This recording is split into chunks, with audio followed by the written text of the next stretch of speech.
Vous nous avez présenté un tableau assez exhaustif de la sclérose en plaques. Vous avez parlé des traitements actuels et vous avez évoqué rapidement les pistes Mm. d'avenir. Et je sais, par votre double cursus, puisque vous êtes patron d'un institut de recherche et en même temps Des clinicien, équipes, oui. que vous êtes au cœur même de cette problématique. Pourriez-vous nous en dire un peu plus? Un grand enjeu, c'est maintenant de comprendre et de prévenir la dégénérescence.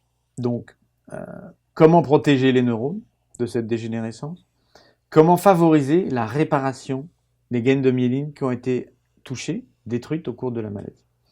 Et ça, c'est deux grands axes majeurs de recherche aujourd'hui. Dans le cadre de ces stratégies de réparation, de remyélinisation, euh, de, de, de nombreuses recherches ont été effectuées depuis plus de 20 ans maintenant.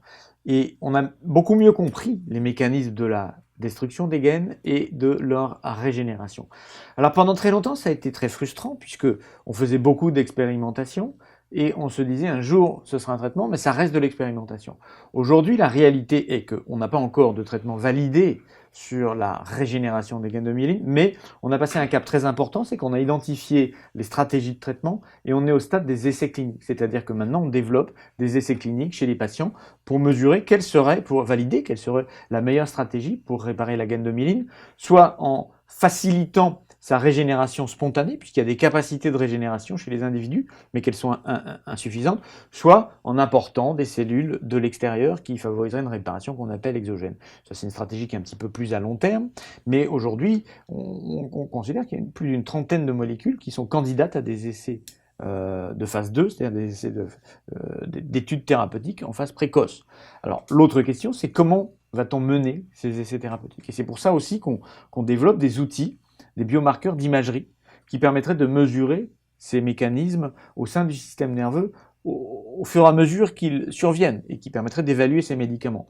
Et donc on a, par exemple, dans notre équipe, travaillé sur des méthodes d'imagerie, de la remyélinisation, qui seraient adaptables à des essais thérapeutiques, ou encore des études d'imagerie de la dégénérescence des neurones, de leur pathologie, ou de l'inflammation associée à ces neurones. Donc on développe des méthodes d'imagerie spécifiques qui permettront de mesurer en temps réel l'effet de drogue qui cible chacun de ces mécanismes dans des essais thérapeutiques.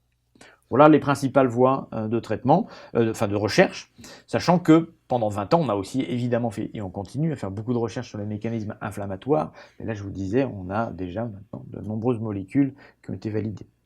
En fait, c'est un message d'espoir que vous apportez. C'est un message d'espoir, bien sûr. Les choses sont jamais aussi rapides qu'on ne le voudrait, mais vraiment, on a une phase de transition entre les concepts et leur mise en application dans des essais thérapeutiques. Et on a toute raison de penser que dans les années qui viennent, on va avoir plusieurs succès thérapeutiques sur la régénération des gaines de myéline ou sur la protection des neurones.